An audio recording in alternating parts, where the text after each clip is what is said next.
Como dijimos la semana pasada, dejamos para hoy la última parte del mensaje de la semana pasada, ¿verdad?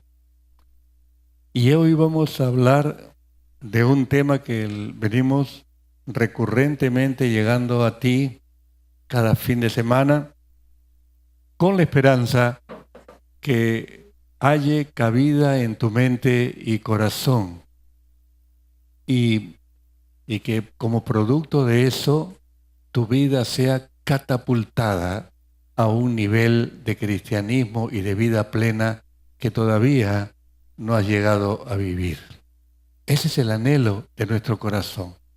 Que como iglesia todos podamos entender los valores eternos de la palabra de Dios y que ahora que estás sentado allí, tu Biblia abierta, no sea simplemente un tiempo religioso más, un tiempo de culto más, sino que puedas realmente decir, valió la pena que hoy escuchara esto.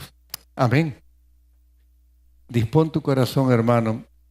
Hemos titulado este mensaje antes de acercarnos a la mesa del Señor con un título realmente apelante, recibiendo una mente nueva. Recibiendo una mente nueva. Porque eso es lo que promete en lo que el Nuevo Testamento llama el nuevo pacto. ¿Y cómo se llega uno, o cómo uno llega a recibir esa mente nueva? Porque yo siento que mi mente sigue dando vueltas sobre lo mismo. Tengo estudios, tengo experiencias, tengo montones de relaciones alrededor mío y mi mente está llena de cosas. ¿Qué cosa significa recibir una mente nueva?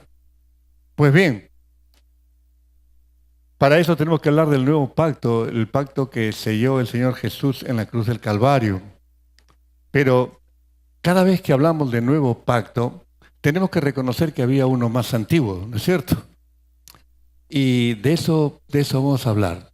Y vamos a bautizar los dos pactos que aparecen en la Biblia, el pacto de Moisés, el antiguo pacto y el nuevo pacto con nombres nuevos. Le vamos a poner nombres nuevos en este mensaje.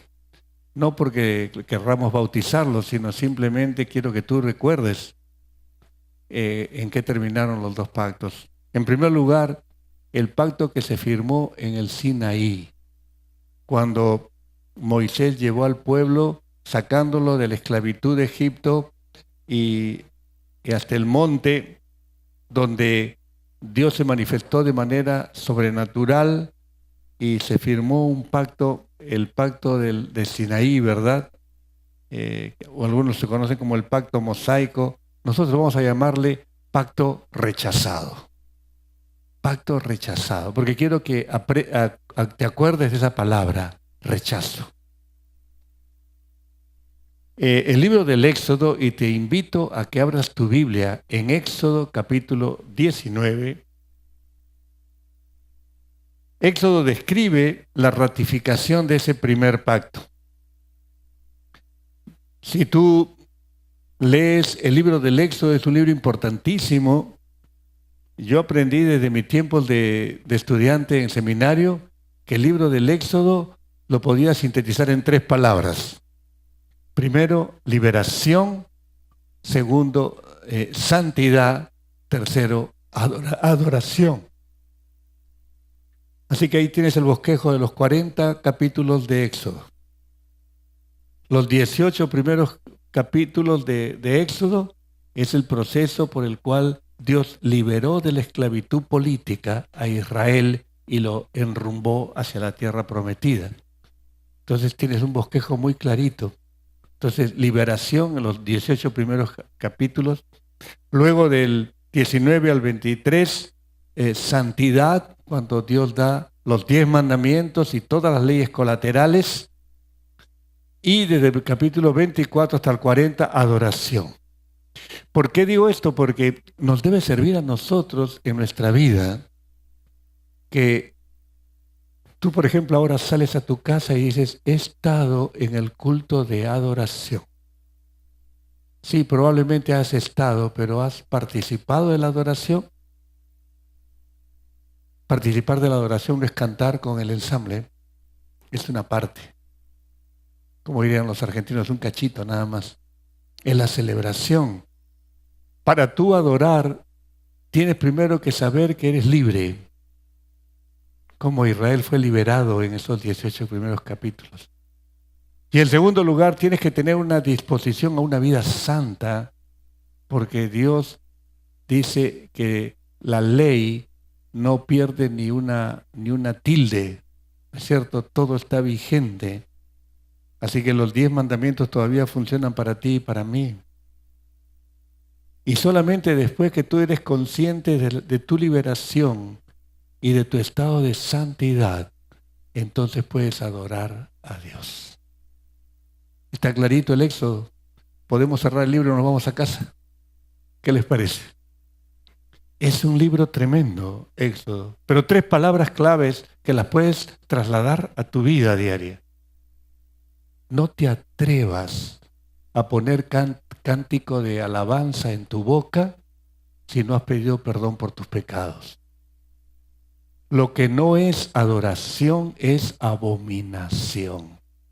En el terreno espiritual no hay terreno neutral, hermano. O estás con Cristo o estás contra Cristo, nada más.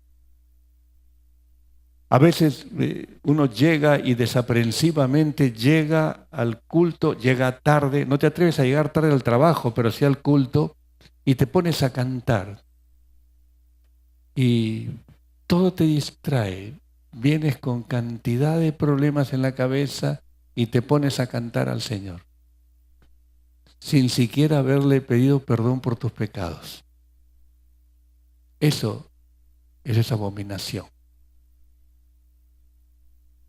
Entras a un culto de oración, allí están tus hermanos arrodillados orando y tú entras conversando con tu acompañante y no tienes idea de que están en adoración y estás abominando el momento. Es importantísimo esto que estamos hablando, hermanos queridos. Pacto rechazado. Estamos en el capítulo 19. Ya Israel es un pueblo libre y Dios los lleva al monte de Sinaí a firmar su pacto de santidad. Allí van a conocer los 10 mandamientos y todas las demás leyes que después van a sintetizar en el lenguaje de los cristianos con una sola palabra: la ley de Dios, que describe la santidad de Dios y lo que Dios espera de cada uno de nosotros. Tú tienes que tener en cuenta que cuando Israel está en Éxodo 19, ya es un pueblo libre, ya pasó el Mar Rojo, ya se internó en el desierto, ha llegado a las faldas del monte Sinaí y allí va a recibir los 10 mandamientos, como decía, y vas a tener una ratificación solemne de ese pacto. Mira lo que le dijo Dios al pueblo, Éxodo 19, los versos 5 y 6. Ahora pues, si dieres oído a mi voz y guardares mi pacto, vosotros seréis mi especial tesoro sobre todos los pueblos, porque mía es toda la tierra, y vosotros me seréis un reino de sacerdotes y gente santa. Estas son las palabras que dirás a los hijos de Israel, le dijo Dios a Moisés, y Moisés se las dijo al pueblo. Está hablando de una relación paternal, de una relación existencial, de una relación tierna que Dios quería tener con ese pueblo. No te olvides que eran ex esclavos. Tenían 400 años de esclavitud. Y si tú sigues leyendo los libros, Levítico, Números, Deuteronomio, verás que su mentalidad de esclavos no había desaparecido. Un escritor dice: más fácil es sacar a un pueblo de la esclavitud que sacar la esclavitud de un pueblo. Por eso, cuando vieron los problemas los israelitas, dijeron: volvámonos a Egipto. Allá éramos esclavos, pero por lo menos teníamos comida. ¿Te imaginas? Pues bien, sin embargo, Dios, conociendo todo esto, a las faldas del monte de Sinaí les dice estas palabras: ustedes serán mi especial tesoro. Cuando Moisés transcribe, o más bien transmite esas palabras de Dios al pueblo, el pueblo tenía que tomar conciencia: yo soy parte de su tesoro especial. Soy parte de su tesoro familiar. Cada familia tiene un tesoro, ¿verdad? De miles de cosas, de formas, de costumbres, de tradiciones, pero cada familia tiene sus tesoros familiares que se convierten en tradiciones. Este especial tesoro que Dios hablaba aquí y califica hacia su pueblo era, en el tiempo de los reyes, era un baulito donde tenía las principales joyas el rey. Su corona y sus joyas, todo estaba ahí guardado, era el tesoro familiar. Ese tesoro es el que aquí está describiendo, o más bien ilustrando, el sentir que Dios tiene por su pueblo. Ustedes son mi tesoro familiar. ¿Entiendes eso, hermano? Dime si no es precioso. Pero también les dice: pero ustedes serán. Yo aspiro a que ustedes sean, dice Dios, un reino de sacerdotes y gente santa. Este es el desafío que Dios le hace. Y si tú lees el verso 8, por favor mantén tu Biblia abierta porque necesito trabajar la palabra contigo. Si tú llegas al verso 8 de este capítulo 19, verás que el pueblo responde al unísono: todo lo que el Señor ha dicho, haremos. Y Moisés refirió al Señor las palabras del pueblo. Si tú lees los capítulos 20 hasta el 23, vas a encontrar una serie de leyes, además de los 10 mandamientos, una serie de leyes básicas para que el pueblo comience a vivir como una nación. Y cuando llegas al capítulo 24, ese capítulo 24 es lo que podríamos decir la ratificación del pacto. ¿Cómo se selló el pacto del Sinaí? Mira lo que dicen, lo que dicen los primeros versículos. El verso 6 del capítulo 24 nos dice que después de hacerse holocaustos, se recogió la sangre en tazones, y Moisés dividió la sangre en 2 tazones. Y una primera mitad la roció sobre el altar donde Moisés estaba ministrando. Después Moisés leyó todos estos mandamientos que acabo de decir, de los capítulos 20 al 23, y como dicen los versos 7 y 8, y dice: y tomó el libro del pacto y lo leyó a oídos del pueblo, el cual dijo: haremos todas las cosas que el Señor ha dicho y obedeceremos. Escucha bien, segunda vez que el pueblo decía lo mismo: haremos, obedeceremos. Entonces Moisés tomó la otra mitad, el otro tazón, la otra mitad de la sangre, y la roció sobre el pueblo.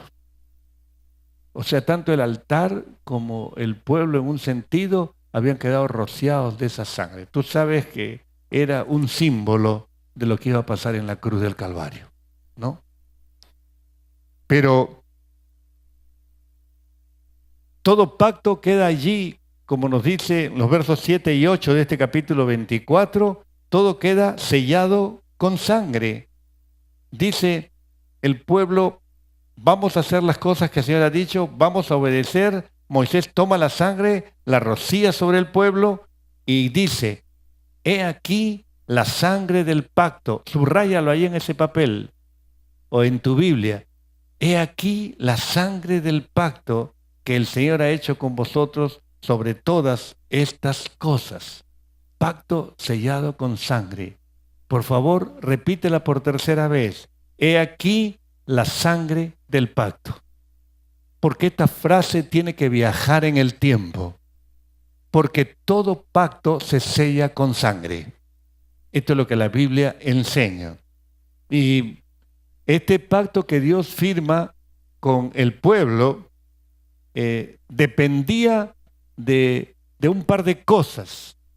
El pueblo debía siempre reconocer quién era Dios, soberano y rey del pueblo, y el pueblo se comprometía a obedecer, nada más. Eso es. Y mira lo que dice el verso 8, perdón, desde el 7. Y tomó el libro del pacto, lo leyó a oídos del pueblo, el cual dijo: haremos todas las cosas que el Señor ha dicho, obedeceremos. Y entonces Moisés tomó la sangre del pacto y dijo: aquí la sangre del pacto que el Señor ha hecho con vosotros sobre todas las cosas. Por tercera vez en esos días, el pueblo dice: vamos a hacer lo que Dios ha dicho. Dios ha hablado de 10 mandamientos, los vamos a cumplir. Dios ha hablado de un montón de leyes que tienen que ver con la economía familiar, las relaciones personales, las fiestas, etcétera. Todo eso vamos a hacer. Pero yo leo en el capítulo 24, mira tu Biblia, que hay un par de cosas notables. El pueblo está lejos. El pueblo tiene prohibido acercarse. Es un pueblo que no puede hacer, mira mi mano, es un pueblo que no puede atreverse a acercarse a Dios, porque Dios es 3 veces santo y este pueblo no está listo para tener comunión con Él. Vale que lo recuerdes. Pasan 700 años, quiero saltar ahora en la historia, y el profeta Jeremías hace un recuento histórico. Mira Jeremías 7. Los versos 24 al 26. Dice: y no oyeron, ni inclinaron su oído, antes caminaron en sus propios consejos, en la dureza de su corazón malvado, y fueron hacia atrás y no hacia adelante, desde el día que vuestros padres salieron de la tierra de Egipto hasta hoy. Y envié todos los profetas, mis siervos, enviándolos desde temprano y sin cesar. Termina el verso 26 diciendo: ellos hicieron peor que sus padres.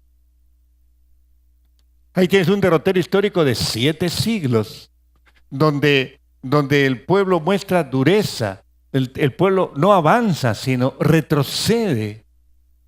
Es un pueblo que no se adecúa a lo que le ha dicho 3 veces el Señor: vamos a oír, vamos a obedecer.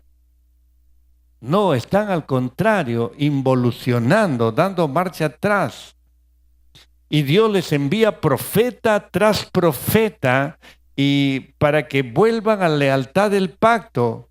Y ellos podían escuchar a los profetas que Dios enviaba y algunas veces hasta fingidamente decían: esta vez sí, Señor, esta vez sí, oiremos y haremos, oiremos y haremos, oiremos y haremos.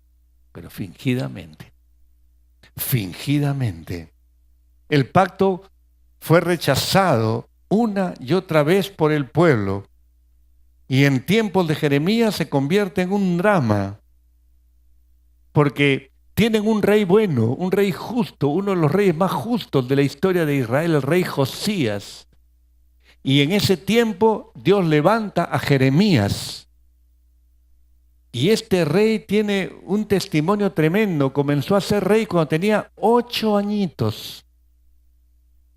Y pasaron 18 y cuando tiene 26, el rey Josías se entera de que el sumo sacerdote ha encontrado un rollo del libro de la ley. Entonces le traen el rollo, se lo leen y el rey arranca a llorar, toma sus vestidos, se los arranca, se los rasga en una actitud de duelo, porque eso es lo que significaba el rasgarse las vestiduras, significaba duelo delante de Dios.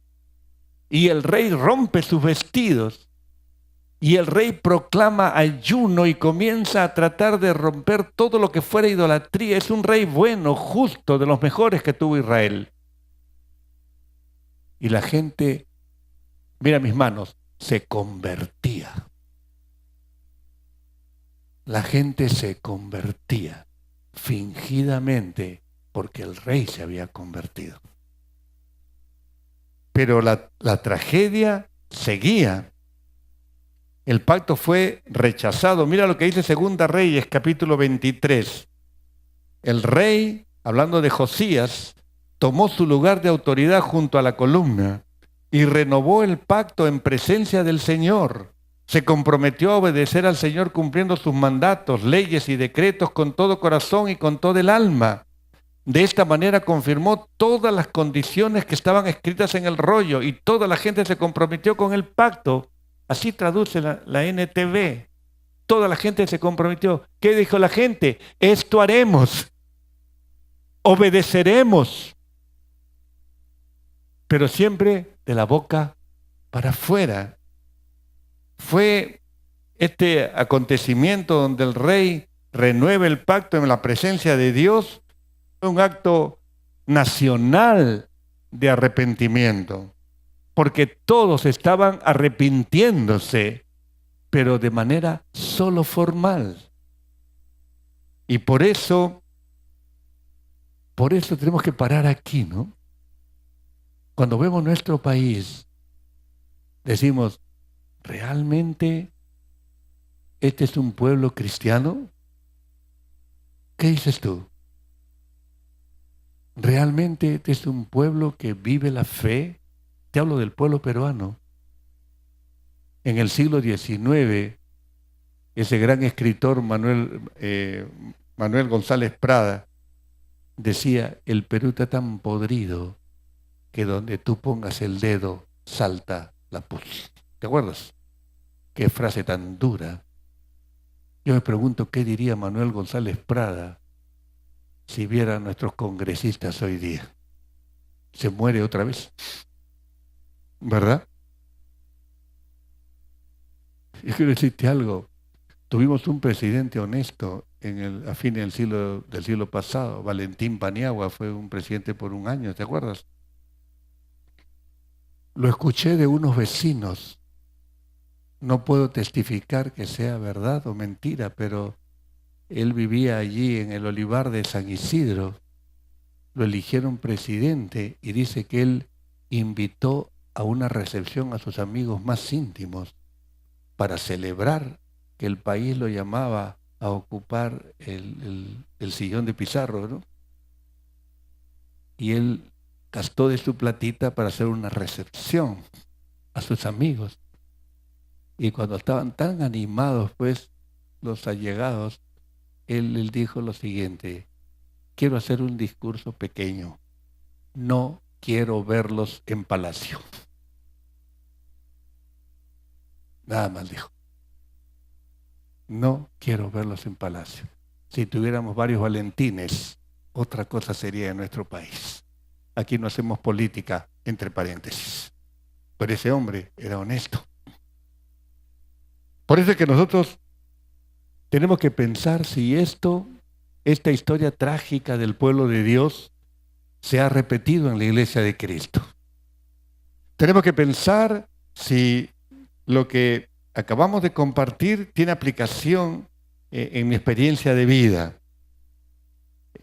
Si yo veo a mi iglesia, esta es tu iglesia, ¿verdad? ¿Verdad que sí? Pues bien, pero si esta es tu iglesia, pensemos como iglesia, ¿es nuestra iglesia la que está luchando contra la cultura popular?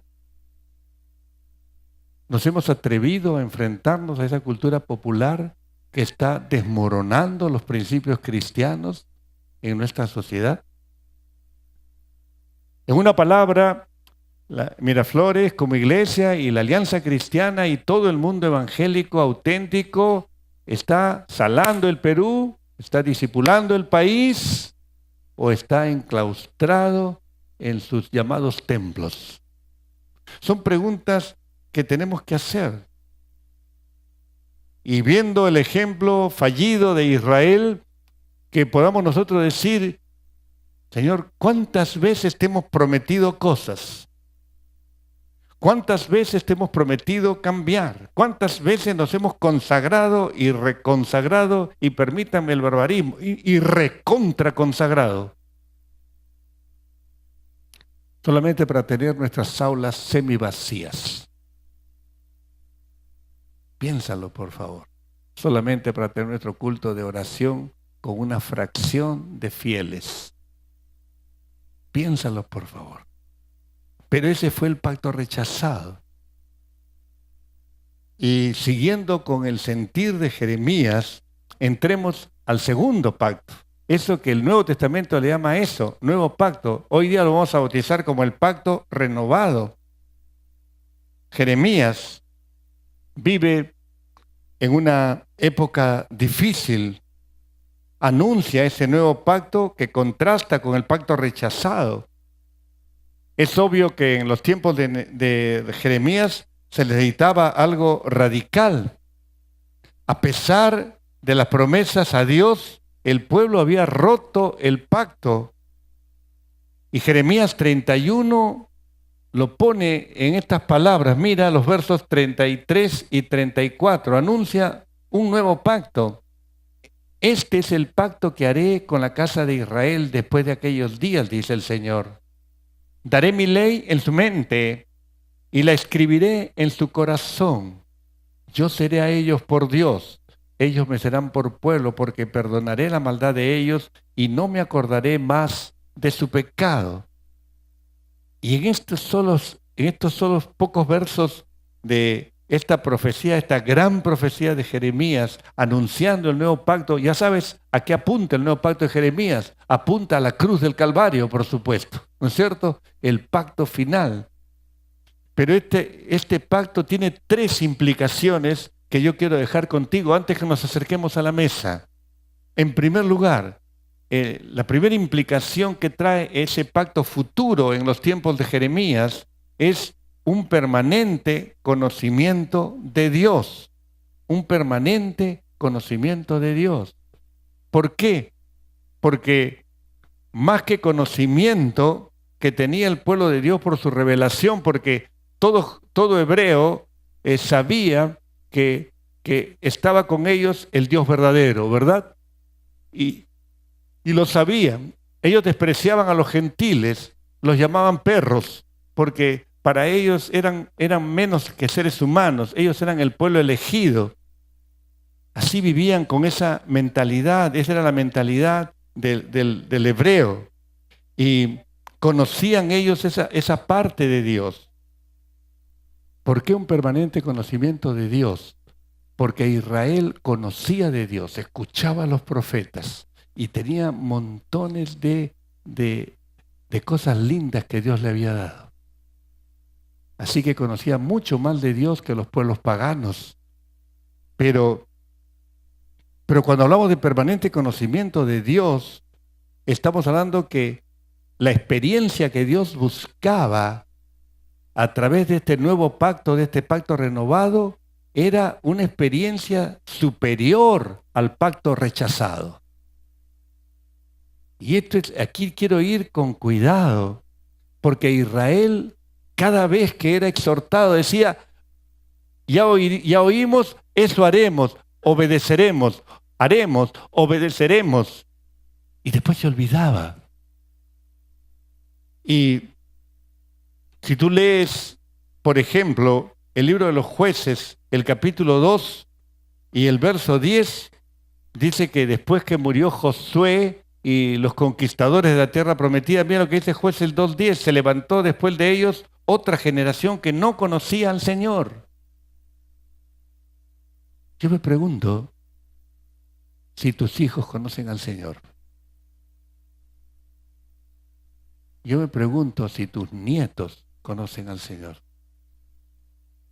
Si no se está repitiendo esta triste historia. O si no estás tomando los recaudos que conduzcan a la generación sobre la cual tú influyes, o sea, tus hijos y tus nietos, y si tienes suerte tus bisnietos, a escuchar tu voz y trasladarle el buen depósito. Es decir, trasladarles tu fe viva en Jesucristo. Pregunto si el permanente conocimiento de Dios está vigente en tu familia. Pregúntatelo, por favor. En segundo lugar, hablamos de un reemplazo que traía este nuevo pacto, este pacto renovado, un reemplazo con un objetivo, el perdón de pecados. Un reemplazo para perdón de pecados. La noche previa a la cruz, el Señor instituyó la Santa Cena. ¿Recuerdas? Mateo 26, 26 dice, y mientras comían, tomó Jesús el pan y bendijo y lo partió y dio a sus discípulos y dijo, tomad, comed, esto es mi cuerpo. Y tomando la copa y habiendo dado gracia, les dio diciendo, bebed de ella todos, porque esto es mi sangre del nuevo pacto. Las mismas palabras que dijo Moisés. ¿Te das cuenta?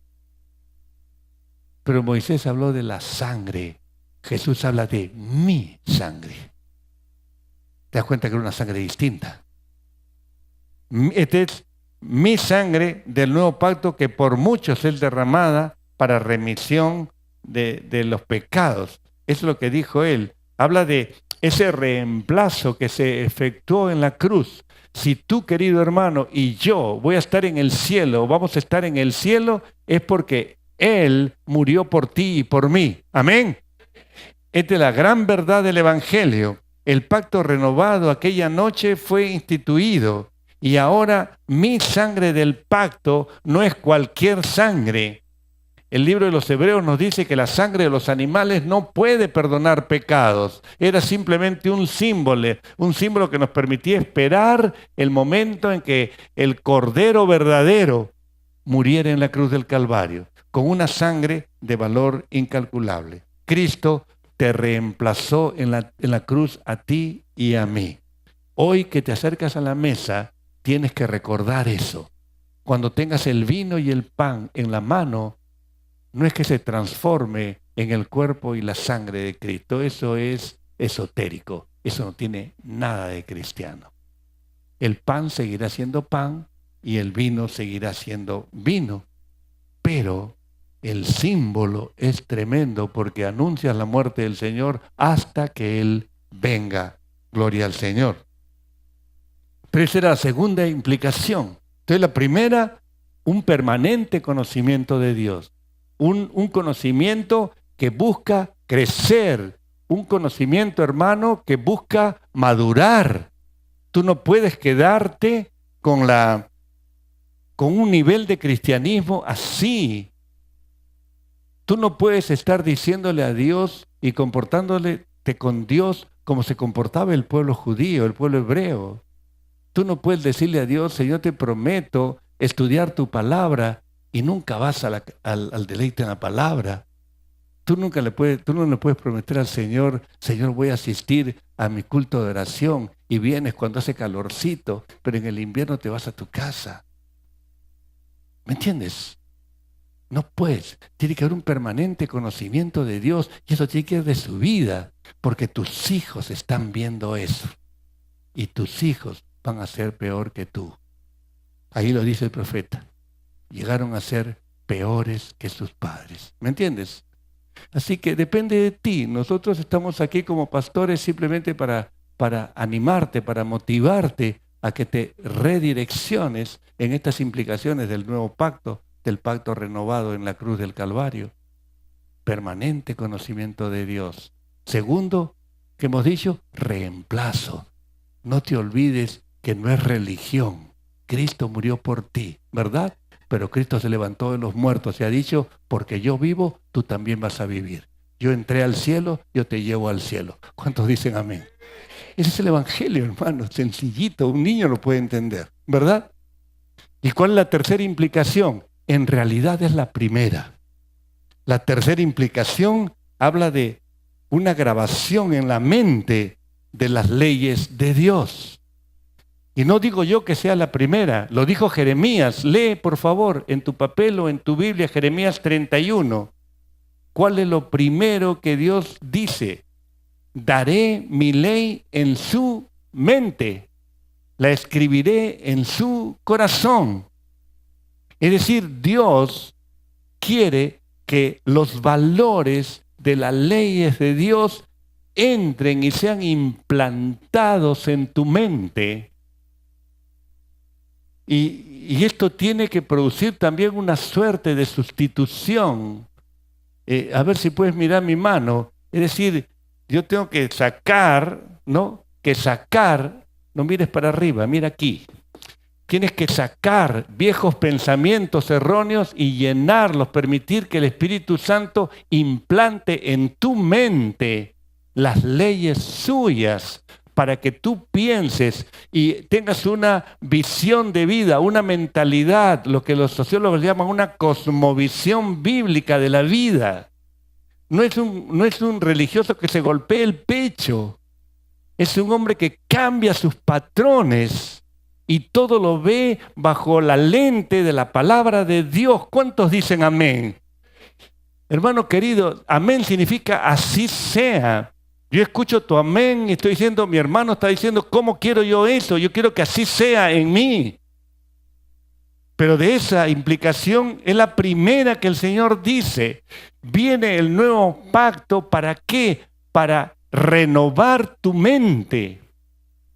Jesucristo ya pagó, escúchame por el amor de Dios, Jesucristo ya pagó la culpa de tus pecados, ¿verdad? Ha puesto su espíritu en tu corazón para que te revolucione por dentro. Pero si tu mente no es cambiada, serás un cristiano de segunda clase. Serás un cristiano mediocre, un cristiano pobretón. Perdóname, no quiero ofenderte, pero tienes que entenderlo. Van a pasar los años y vas a ver a tus hijos desbarrancarse o ser unos cristianos todavía de menor graduación, en lugar de que sean mejores que tú. Todos los padres anhelamos que nuestros hijos sean mejores que nosotros, ¿verdad? Que sean más esclarecidos en conocimiento de Dios, que tengan valores más altos, que tengan patrones superiores. Eso queremos todo, Padre, porque ese es el amor que tenemos a nuestros hijos. Pues Dios dice, esto es lo primero, dice, yo les daré mi ley, no pondré mis leyes en su mente, para que el mundo lo vean bajo esa cosmovisión bíblica y para que no se dejen entrampar con las trampas del mundo. De eso se trata. No se trata de hacer marchas contra la unión civil de la persona del mismo sexo. Esa es una parte que en estos momentos queda en descrédito. El cristiano tiene que tener valores y patrones bíblicos para demostrar que esa es una aberración y que va a desmoronar a la sociedad peruana. Eso tenemos que decirlo. Tenemos que saber que ese tipo de leyes van a destruir la familia. Eso tiene que estar bien metido en tu mente. Si tú lees la palabra de Dios y tú permites que el Espíritu Santo implante sus leyes en tu mente, entonces vas a pensar como Dios quiere que pienses. Y no te vas a dejar guiar por esos referentes de los medios que muchas veces están perturbados en este terreno. Por favor, abre los ojos, hermano. La grabación en la mente de las leyes de Dios que Dios ofrecía desde el tiempo de Jeremías y que es una realidad en este tiempo, es una implicación de una implantación de las leyes de Dios en la mente humana. Pero no solamente que Dios pone sus leyes en tu mente, sino te da poder y voluntad para poderlas cumplir. Ese es el nuevo pacto. No se trata meramente que Dios diga, si tú quieres comida salada, toma la sal. No te está diciendo Dios eso.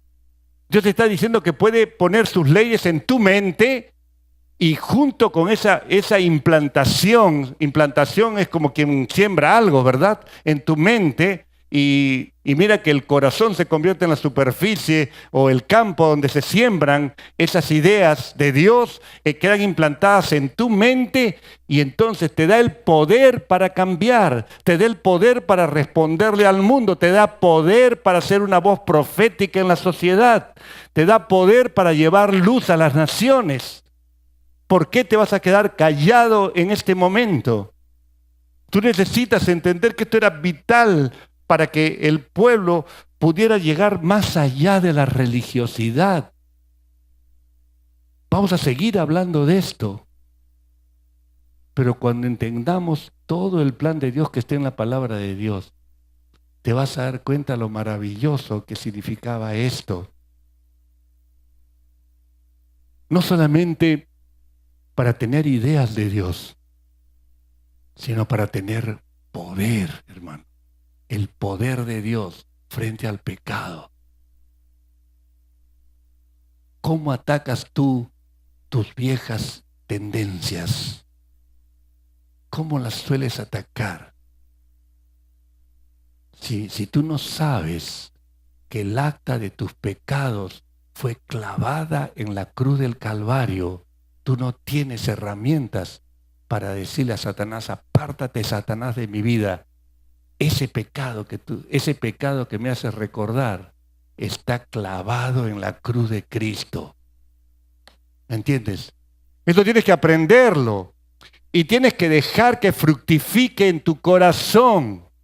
Y tiene que estar tan vigente en tu corazón que tú puedas transmitirlo a tus hijos en el momento que ellos lo necesiten, porque tú eres papá, porque tú eres mamá y necesitas verter tu experiencia con Cristo a la generación que viene. Ese es ser cristiano, hermano. No es venir aquí a cantar coritos. No cambiemos lo esencial. El pacto renovado en la noche previa a la crucifixión anunciaba esta oración, esta operación permanente. Dios anunciaba que con el nuevo pacto las mentes de los hombres iban a ser renovadas y nadie podría competir con los cristianos. Es notable, hermano, quizás nunca lo has hecho. Lee Deuteronomio 6:5. Deuteronomio 6:5 lo tienes ahí en la pantalla. Dice: y amarás al Señor tu Dios de todo tu corazón y de toda tu alma y con todas tus fuerzas. ¿Verdad? ¿Lo estás leyendo? ¿Y qué dijo el Señor? Lee Lucas 10:27. ¿Qué dijo el Señor? Amarás al Señor tu Dios con todo tu corazón y con toda tu alma y con todas tus fuerzas. ¿Y es igual? ¿Es igual? El Señor le agregó la mente. ¿O se equivocó el Señor? Por favor, hermanos. Porque el Señor sabe que allí en la mente se da la gran batalla espiritual. Allí en la mente o caes derrotado frente a tus tendencias antiguas porque no has renovado tu mente, o sales victorioso con la mente de Cristo. Pero si es el Evangelio, hermanos. Eso es. El Señor agrega y con toda tu mente. ¿Por qué? Porque la mente ahí es una facultad renovada por el Espíritu Santo. Pablo, el apóstol, dramatiza el conflicto interior que tienen millones de cristianos en Romanos 7. No tenemos tiempo para avanzar más. Pero los versos 22 y 23, Pablo dice: porque según el hombre interior me deleito en la ley de Dios, pero veo otra ley en mis miembros que se rebela contra la ley de mi mente y me lleva cautivo a la ley del pecado que está en mis miembros. Está hablando un cristiano, un hombre regenerado. Cuando Pablo escribe Romanos 7 es un hombre que ya conoce a Cristo, pero que está en un conflicto interior. Pablo lo está dramatizando. Pero él muestra ese contraste con la carne. Y si tú ves el verso 25, verás la tragedia de decir: mira, Romanos, mira lo que dice Romanos al terminar el capítulo 7. ¿Cómo termina ese capítulo 7? En un anticlímax terrible, ¿verdad? Porque Pablo va a decir en el verso 25: gracias doy a Dios por Jesucristo, Señor nuestro. Así que yo mismo, con la mente, sirvo a la ley de Dios, mas con la carne, ¿a la ley de qué? Del pecado. ¿Es victoria o es derrota? Grítalo. ¿Es victoria o es derrota? Derrota. Con la mente me deleito en la ley de Dios. Es decir, pienso lo más lindo. Qué lindo que es Jesús. Qué linda que es la palabra. Gracias por el mensaje. A veces salen afuera mis hermanos. Pastor, qué lindo mensaje. Qué lindo mensaje. Y yo no quiero escuchar qué lindo mensaje. Yo prefiero que me diga, pastor, la palabra de Dios me desafía. La palabra de Dios me conmueve hoy. La palabra de Dios me ha hecho tomar decisiones hoy. Eso es. Necesitamos dejar la socialidad nada más. Necesitamos tomar la palabra de Dios. Pablo enseña aquí en Romanos que el hombre que vive sin esa renovación de la mente está destinado al fracaso diario, porque no tiene recursos espirituales. En su mente se deleita en la ley de Dios, pero su carne va cautivo al pecado. ¿Esto es victoria? Eso es derrota, hermano. Solo la victoria se da en Romanos 8, cuando aparece el Espíritu Santo a controlar tu vida. Y por eso nosotros necesitamos entender una vez más Romanos 12:2. En la versión Nueva Traducción Viviente, Pablo dice, no imiten las conductas ni las costumbres de este mundo. Más bien dejen que Dios los transforme en personas nuevas al cambiarles la manera de pensar. Entonces aprenderán a conocer la voluntad de Dios para ustedes, la cual es buena, agradable y perfecta. ¿Quién tiene que cambiar mi mente? Dios. ¿Quién tiene que transformar mi mente? Dios. ¿Qué tengo que poner yo? Entre otras cosas, disposición. Eso es lo que tienes que hacer hoy día, hermano. No imiten una nueva forma de pensar. Eso es lo que necesitamos. Y antes de acercarnos a la mesa, hermano querido, consagra tu vida de veras al Señor. Dile, Señor, yo necesito que renueves mi mente. Esto necesito. Voy a tomar el pan y el vino con toda libertad, porque Dios quiere que tomes el pan y el vino. Dios quiere que te participes de la cena, que no te pierdas la bendición. Pero dile, Señor, renueva mi mente. No quiero caer más en la trampa del adversario. Vamos a orar.